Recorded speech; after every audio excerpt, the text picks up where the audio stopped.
Buried beneath the ruins of a 5th century Orthodox Christian monastery dedicated to John the Baptist, a box the church believed contains relics of his bones. Bulgaria was the first time that we'd really formally investigated using modern scientific techniques, a relic that was found in a place which had a very reliable context. And when the results of the carbon dating finally come in, they discover something truly remarkable. When the date came through, my jaw was a little bit down on the floor. Right there, 30 AD, that's when John the Baptist is supposed to have died. You can see the date fits right within that margin. 30 AD, a date consistent with the death of John the Baptist. The DNA results go even further, indicating the bones came from a Middle Eastern man. Could these actually be the bones of John the Baptist, and a connection to what the Bible points to, a possible blood link between John and Jesus?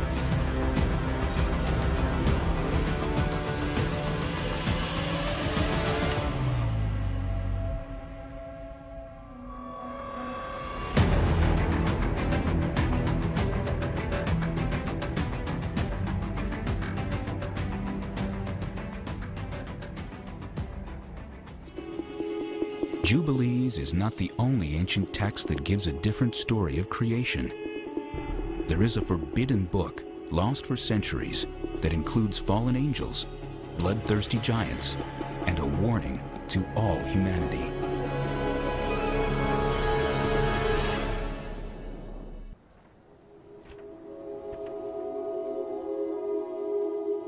It is an ancient writing filled with divine secrets, dreams, and visions. A tour of heaven and hell, guided by the angel Uriel. The Book of Enoch is named for the man who the Holy Bible says walked with God. Enoch walked with God after the birth of Methuselah 300 years, and had other sons and daughters. Thus all the days of Enoch were 365 years. Enoch walked with God, then he was no more, because God took him. The Book of Enoch is named for a man who's mentioned in one sentence in the book of Genesis. We only know one sentence worth of information about him. And yet, somebody stopped, paused on that name, and thought, Enoch. If he was taken up into heaven, what might he have seen? It is a daunting manuscript. 5 volumes containing 108 chapters. For many ancient Christians, the Book of Enoch was essential. Yet it was banned from the Christian Bible. We don't know why this literature was ultimately excluded from the canon. Perhaps it's because of its description of the fall of the rebel angels and their mating with mortals. Perhaps its understanding of the end of time fell out of favor with Jews and Christians. The Book of Enoch begins with a warning to all humanity that a divine judgment has been rendered and a sentence will be imposed. God tells Enoch that all life on earth will be destroyed in a violent flood, and, as with the story in Genesis, God blames this evil on the sons of God, angels who lusted after the daughters of men. These angels are sometimes referred to as watchers. They keep constant watch, and they decide one day, about 200 of them, that they're going to descend to the earth. They would like to very much make contact with these mortal women. The Book of Enoch may have been an attempt to expand on the mysterious giants, the sons of God, and the daughters of the earth spoken of in Genesis. Anytime you read the book of Genesis, there are all kinds of unanswered questions. Suddenly, there is this quick few verses at the beginning of the flood story about giants in the land that come from the sons of God mixing with the daughters of the earth. And you stop and think, wait a minute, what's this all about? It's like it went by too fast. And you want to grab it and say, wait a minute, what was this? The Book of Enoch offers a disturbing vision of the fall of the angels who lust after earthly women. And they began to go into them, and to defile themselves with them, and they taught them charms and enchantments. And they became pregnant, and they bare great giants whose height was 3,000 ells. And when men could no longer sustain them, the giants turned against them and devoured mankind.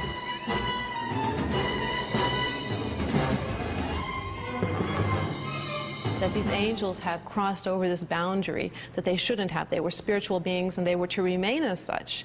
When they decided to descend upon earth, this unleashed upon the earth all sorts of problems. Not only these giants who are bloodthirsty and violent, but also these angels went on to teach humankind a variety of forbidden crafts. They also taught human beings how to make weapons of war. Now, the good angels, the ones not tempted by these beautiful women, go to God and say, you know, there's a lot of bloodshed caused by these bad angels. At which point God says we need to bind Azazel, the sort of lead fallen angel, to bind him and to then cast him into a pit. We might think of this as, how do we take care of nuclear waste in the 21st century? You take it out to a part of the world where no one lives, and you bury it as deep as you can.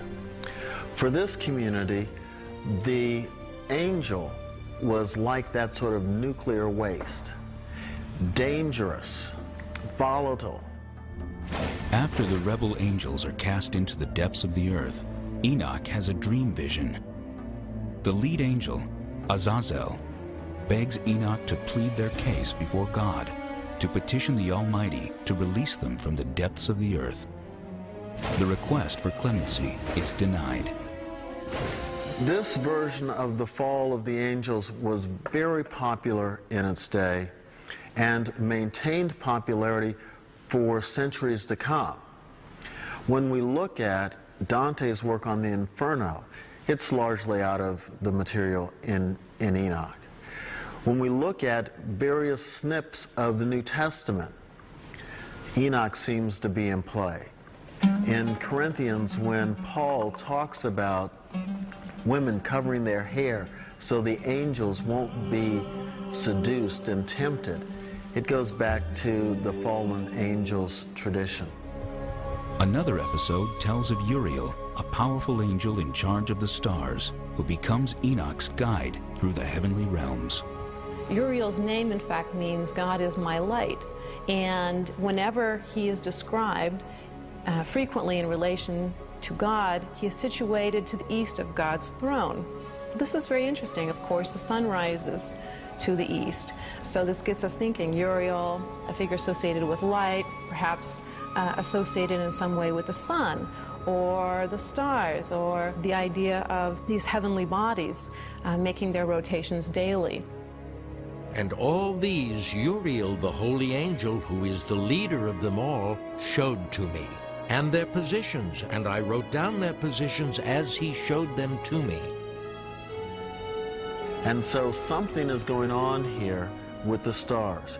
It may well be going back to the role of astrology and the study of stars in the Persian Empire that is now giving rise to this new awareness that constellations aren't just constellations of stars, they're constellations of power. And through this tour of heaven, Enoch gets the information, and he knows where the powers are, and to know where the powers are means that you have access to the power. With its lush descriptions of heavenly powers and the horrors that await evildoers, even angels, Enoch was one of the most popular books among the early Christians. We know that some early Christians considered the writings of Enoch to be authoritative, to contain actual revelation from God. So, because some people thought that, some influential people thought that, the book was used as you would use other books of the Bible. After all, Revelation appears in the New Testament. But Enoch, for reasons that I think are fairly clear, was just considered a little too strange, a little too suspicious, a little too creative, perhaps, for the tradition. Having said that, there's no doubt that it was widely read and very popular. Yet the Book of Enoch was denied a home in the official Christian canon. This imaginative tale fell into obscurity until the late 18th century, when a Scottish explorer named James Bruce came upon this mysterious text in Aksum, a city in the Ethiopian highlands. Travelers to Ethiopia found manuscripts of these books and brought them back to Europe. This caused quite a sensation. I'm aware of scholarly reaction to them. People were excited about having these texts that we knew about only through allusion before this time, or a brief quotation.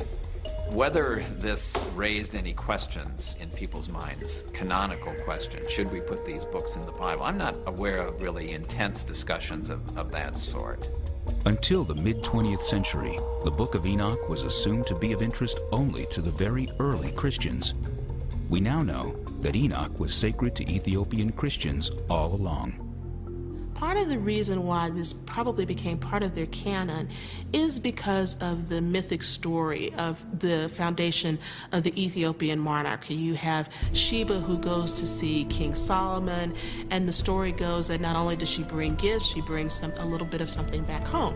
She's pregnant with Solomon's son. That son is Menelik. Menelik is the first dynastic king of Ethiopia. He actually goes back and retrieves the Ark of the Covenant from Solomon because Solomon is not taking care of the kingdom properly.